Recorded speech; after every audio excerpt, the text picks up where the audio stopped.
हाँ जी। नमस्कार, मैं राहुल नागपाल और आप देखिए हमारा यूट्यूब चैनल बोल 85। बाबा साहब डॉक्टर अम्बेडकर ने आज से 99 साल पहले एक दल बनाया था जिसका नाम था समता सैनिक दल। उसको देखने के बाद में, उसको कॉपी करने के बाद में आरएसएस बना और आरएसएस आज देश पर रूल कर रहा है। आज समता सैनिक दल का स्थापना दिवस है और आज सत्य शोधक समाज का भी स्थापना दिवस है। मेरे साथ समता सैनिक दल के तमाम वो साथी हैं जो पिछले 30-40 सालों से समता सैनिक दल को दिन रात सींचने का काम कर रहे हैं। राष्ट्रीय अध्यक्ष सागर साहब, उमेश सिंह गौतम है, सुजात जी, तमाम सीनियर साथी हैं जिनके कंधों पर पिछले 20-25-30 साल से समता सैनिक दल को चलाने की जिम्मेदारी खास तौर से उत्तर भारत में रही है।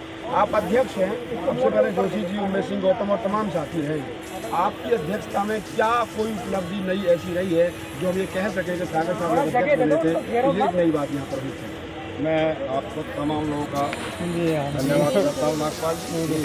समता सैनिक दल का, क्योंकि मुझे जून माह में अभी चार्ज मिला है। गौतम जी, माननीय गौतम जी ने, क्योंकि उनकी तबीयत ठीक नहीं थी, स्वेच्छा से उन्होंने अपना इस्तीफा दिया था और उसके बाद चुनाव हुआ था, मुझे अध्यक्ष बनाया। अभी मुझे जून से 4 महीने का समय हुआ है और मैं अपने लिए बहुत सौभाग्यशाली मानता हूँ कि मुझे समता सैनिक के 99 वर्ष की वर्षगांठ मनाने का मौका मिला।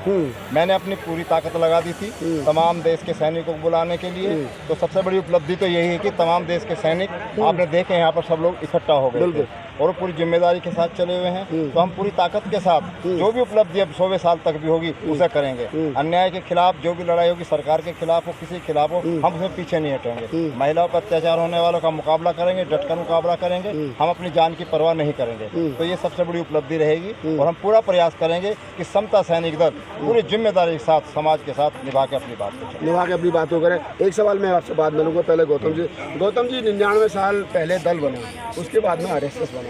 आरएसएस और उसकी राजनीतिक पार्टियां देश पर रूल कर रही हैं। दल का अस्तित्व जो है वो कहीं ना कहीं खत्म हुआ है। आपको लगता है कि उनकी प्लानिंग बेहतर है जिन्होंने दल को कॉपी किया? आपके काम में कुछ कमी है, क्या कारण है? परम पूज्य बोधिसत्व बाबा साहब डॉक्टर अम्बेडकर जी ने जब ये संगठन बनाया था समता सैनिक दल, तो उस समाज के बीच में जो समाज हजारों साल से प्रताड़ित था, बहुत ज़्यादा टुकड़ों में बटा हुआ था। आज भी आप देखते होंगे पूरे भारत के अंदर में कहने के लिए तो 85% है, परंतु कोई गांव, कोई जगह ऐसी नहीं है जहां चंद लोग ब्राह्मणवादी बाबा साहब के मानने वाले लोगों से लेकर के तमाम 85% लोगों पर अत्याचार नहीं कर रहे हों। कोई गांव, कोई शहर, चाहे वो ऑफिस का मामला, राष्ट्रपति तक को जब मंदिर में नहीं घुसने दिया जाता। इससे आप लगा सकते हैं जिस सिस्टम के साथ हम समता सैनिक दल को संचालित कर रहे हैं, उस जातिवाद के जकड़े हुए माहौल के बीच में से बनाना सबसे बड़ा कठिन काम है। और यही एक कारण है, वो 15% होते हुए भी वो संगठनात्मक रूप से मजबूत हैं, आर्थिक रूप से मजबूत हैं, क्योंकि उनके पास में जो की पावर्स हैं सारी की सारी, वो लोग संयुक्त रूप से काम कर रहे हैं। और हमारे लोग हजारों साल से, पहली बात तो बाबा साहब से पहले ये लोग मनुवादी व्यवस्था में जकड़े हुए थे। इनको कोई अधिकार नहीं था, जानवर से भी बदतर जिंदगी थी। बाबा साहब के बाद में जब बाबा साहब ने हमें अधिकार दिए, हमें संविधान दिया, तब जाकर के हम लाखों करोड़ों की संख्या में इंसान के रूप में बोलने लायक हुए हैं। उसके बीच में और उन दुश्मनों के बीच में रह करके समता सैनिक दल को कहीं ना कहीं बनाए हुए हैं। क्योंकि मैंने 1975 में जब मैं इंजीनियरिंग करता था, जब ये कहीं उत्तरी भारत में समता सैनिक दल नाम की चीज़ नहीं थी बिल्कुल भी, क्योंकि बाबा साहब के बाद में रिपब्लिकन पार्टी तो बनी, परंतु रिपब्लिकन के ही लोगों ने समता सैनिक दल को बाबा साहब के बाद में नष्ट प्राय कर दिया था। क्या कारण रहा है? चाहे बसपा हो, चाहे आरपीआई हो, चाहे और बहुजनों की पार्टी हो, वो तमाम राजनीतिक, जैसे बीजेपी है वो आरएसएस को लाइक करते हैं, वो दोनों एक दूसरे के साथ बैठ कर टॉक करते हैं।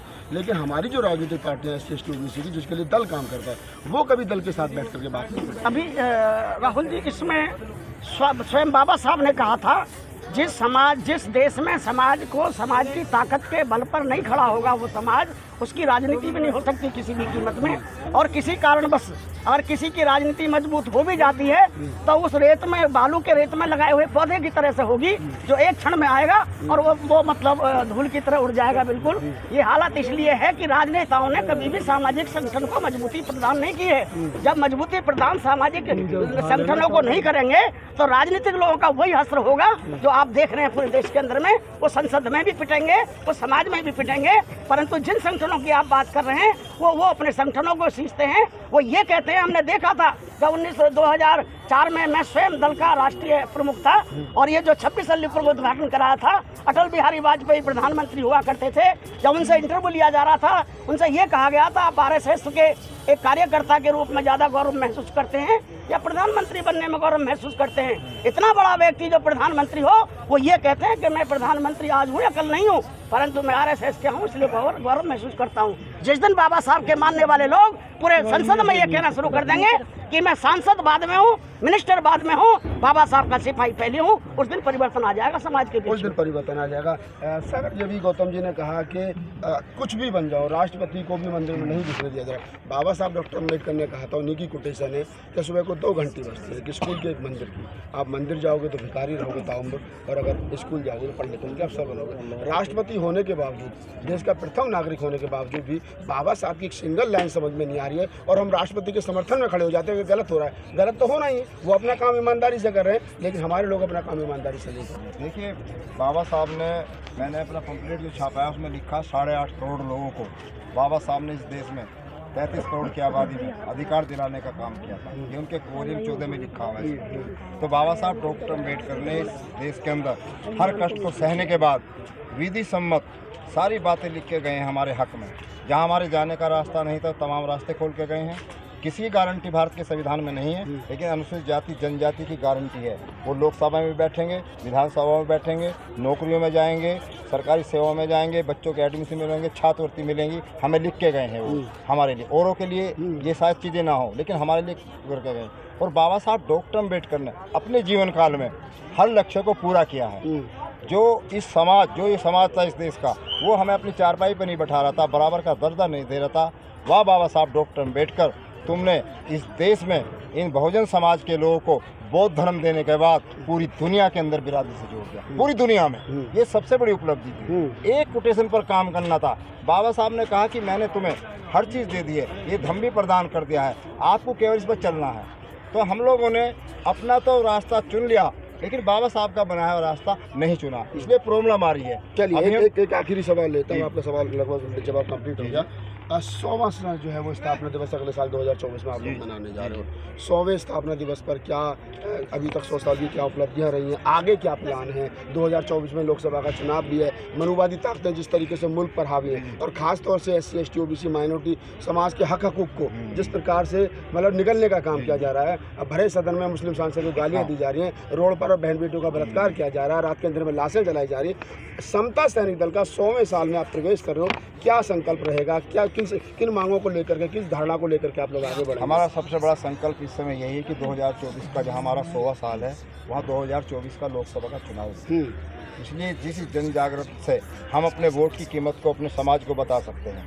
हर व्यक्ति ने इस देश के अंदर, कंट्री के अंदर, उनको फख्र हो रहा है कि उनका छोटा सा समाज होने के बाद भी देश में प्रधानमंत्री बन गया। तो हम कुछ कहें ना कहें, चाहे हम किसी राजनीति से जुड़े नहीं जुड़े, हम एक बात अपने मुंह से अपने समाज में कह सकते हैं कि अब के 2024 में प्रधानमंत्री अनुसूचित जाति का बनेगा। अगली बात मैं बोलूँगा नहीं। हम इस संकल्प को लेकर समाज के बीच जाएंगे। कम से कम अपने इस मुद्दे पर लोग एक सहमत हों कि देश में प्रधानमंत्री अनुसूचित जाति का बने। इस पर ज़्यादा काम होगा, ज़्यादा फोकस किया जाएगा और समाज को जन जागरण किया जाएगा। अध्यक्ष जी का कहना है, गौतम जी, कहीं ना कहीं कि राजनीतिक पावर जब हाथों में आएगी और दल के दबाव में वो प्रधानमंत्री या कोई भी मंत्री रहेगा, तो शायद समाज का ज़्यादा बेहतर तरीके से काम किया जा सकता है। आपको लगता है कि बहुजन समाज के जो नेता हैं, चाहे शेड्यूल कास्ट के खासतौर से नेताओं की बात कर लूँ, वो आपके साथ बैठ करके बातचीत करेंगे या आप उनके लिए काम करेंगे, तो फिर वो कुछ बनने के बाद में आपको बुलाएंगे कि गौतम जी आपने हमारे साथ ये काम करा, हम आपके साथ एक कप चाय पीना चाहते हैं? ये नियम है प्रकृति का।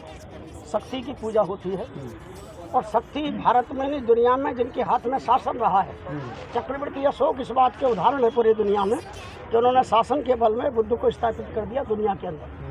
तो ये तो बाबा साहब ने भी कहा था कि भाई शासन में हमारी हकदारी, हिस्सेदारी होनी चाहिए। परंतु सत्यता यह भी है कि शासन बिना सामाजिक शक्ति के नहीं स्थापित हो सकता। इसके लिए अनिवार्य शर्त यह है कि दूसरों से हमें सीख लेनी चाहिए। वो 75 साल तक खाकी कच्चा पहन करके काम करते रहे। वो सुबह उठ के 5 बजे, हमने देखा है, क्योंकि मेरे नेतृत्व में 1985 से लेकर के और 2001 तक 163 शाखाएं दिल्ली में चलती थी। जो RSS की शाखा चलती थी उनको ख़त्म करवाया, और 163 सुबह शाखा चला देना बहुत कठिन काम था उस ज़माने में। हमने चला के दिखाया। तो हमें यह भरोसा है आज की डेट में आप जैसे काबिल लोग पूरे भारत में लाखों की संख्या में हैं। हमारी बहनें भी आगे आ रही हैं। केवल हमको उनको डायरेक्शन देने की ज़रूरत है, उनके साथ लगने की ज़रूरत है। विकल्प बाबा साहब ने दे दिया है, हमें उस पर आगे बढ़ने की जरूरत है। और आप जैसे साथी मीडिया के माध्यम से, ऊर्जा के माध्यम से, विभिन्न तरीकों से जब आप इस दिशा में ताकत देंगे तो अनिवार्य भारत में समतामयी समाज की स्थापना के लिए समता संगठन मजबूती प्रदान करेगा। लाखों की संख्या में पूरे देश के अंदर में हर गाँव क्षेत्र में हमारी शाखाएँ स्थापित हो जाएँ, क्योंकि बाबा साहब ने भी कहा था और ये नियम है, जहाँ सूर्य निकलता अंधेरा अपने आप दूर हो जाता है। प्रकाश कहीं होगा तो अंधेरा अपने आप दूर होता है। कहीं कोई चीज़ बन के आए तो सही। मानवर काशीराम जी के साथ हम उस जमाने में चले थे जब साइकिल पे चला करते थे। आपको सबको पता है कि मैंने सन 75 से ये कारवां शुरू करा। समता संगठन मरे हुए दल को जिंदा करने का काम करा। आज कम से कम ये है, इसको राष्ट्रपति ने अवार्ड दिया। आज कम से कम ये है, ये जो बिल्डिंग आपके सामने खड़ी है ये समता संगठन की देन है। दल के ही माध्यम से बनी थी, हमारे नेतृत्व में बनी थी। कर्नल केन को हम लाए थे यहाँ बना करके अध्यक्ष, तब ये बिल्डिंग खड़ी हुई। केवल यही नहीं, आप चले जाइए कहीं भी बुद्ध विहार बने हुए हैं, संगाराम बुद्ध विहार को देखिए, आप चले जाइए आप वहाँ जहाँ बिहार के अंदर में महाबोधि विहार है, वहाँ से लेकर के और दीक्षा भूमि से लेकर सब जगह समता संगठन की बड़ी भूमिका रही है। आप लोग देखते हैं, जाते हैं। फर्क ये है कि समता संगठन को जैसे दूसरे राजनीतिक नेता और तमाम सरकार में बैठे लोग सपोर्ट करते हैं, ताकत देते हैं, इसको बनने के बाद ताकत नहीं देते। मैं नाम बनाता हूँ, राजेंद्र गौतम इसी दल में से बना, जगाने वाला उमेश सिंह गौतम था घर में से निकाल करके, परंतु जब आदमी बन के तैयार हो गया, पैसे की तो बात छोड़िए, दल को तोड़ने का काम किया, जोड़ने का काम नहीं किया। ऐसे बहुत लोग बनाए हमने, केवल राजेंद्र गौतम की बात नहीं है, अमरीश गौतम से लेके बहुत लोग बन के निकले इसी में से। परंतु सत्यता ये हुई, जब बने उन लोगों ने संगठन को काम नहीं किया, बल्कि अपने ही पेट पालने में लगे रहे। दूसरा संगठन बना करके अपना मुँह सीधा करते रहे। उमेश सिंह गौतम का संकल्प है कि उमेश सिंह गौतम जिंदगी भर समता संगठन के काम करेगा। इसके लिए कोई किसी प्रकार का मेरे साथ में कोई रोकने की ताकत नहीं मुझे। चलिए, तो आप हम दो सीनियर साथियों से बात की। 1975 से सामाजिक आंदोलन में लगे उमेश सिंह गौतम ने और दल में लगभग 20-25 साल का समय दिया है।